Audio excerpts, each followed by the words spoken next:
Hello વિદ્યાર્થી મિત્રો, આજે આપણે જીકે એમસીક્યુનો આગળનો વિડીયો જોઈશું, જે આવનારી તમામ એક્ઝામોમાં પૂછાઈ શકે તેવા એમસીક્યુ હશે.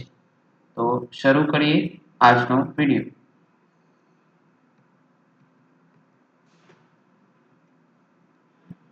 જેમાં પ્રથમ પ્રશ્ન છે, ભારતના બંધારણ સભાની પ્રથમ બેઠક ક્યારે મળી હતી? તો એનો જવાબ થશે 9 ડિસેમ્બર 1946માં. આગળનો પ્રશ્ન જોઈએ.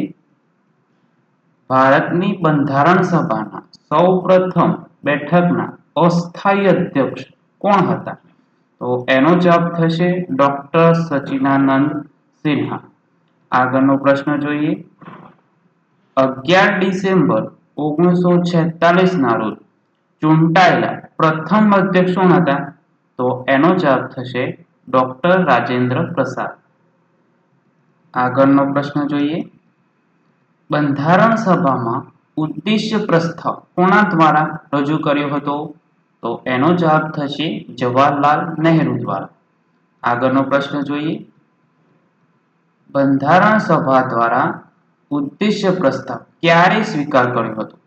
તો એનો જવાબ આવશે 22 જાન્યુઆરી 1947. આગળનો પ્રશ્ન જોઈએ. વિભાજન પછી બંધારણ સભામાં કેટલા સભ્યો હતા? તો એનો જવાબ થશે 299. આગળનો પ્રશ્ન જોઈએ. બંધારણ સભાના એક સભ્ય ભારતની કેટલી જનસંખ્યાનું પ્રતિનિધિત્વ કરતા હતા? તો એનો જવાબ થશે 10 લાખ. આગળનો પ્રશ્ન જોઈએ.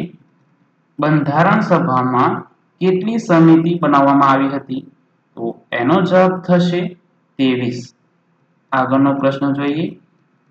પ્રારૂપ, ખરડા કે મુસદ્દા સમિતિની રચના ક્યારે થઈ હતી? તો એનો જવાબ થશે 29 ઓગસ્ટ 1947. આગળનો પ્રશ્ન જોઈએ. પ્રારૂપ, ખરડા, મુસદ્દા સમિતિના અધ્યક્ષ કોણ હતા? તો એનો જવાબ થશે ડોક્ટર ભીમરાવ આંબેડકર. આગળનો પ્રશ્ન જોઈએ. પ્રારૂપ, ખરડા કે મુસદ્દા સમિતિમાં કેટલા સભ્યો હતા? તો એનો જવાબ થશે 7. આગળનો પ્રશ્ન જોઈએ. બંધારણ સભામાં કુલ કેટલા અધિવેશન અને બેઠકો થઈ હતી? તો એનો જવાબ થશે 11 અધિવેશન અને 166 બેઠકો થઈ હતી.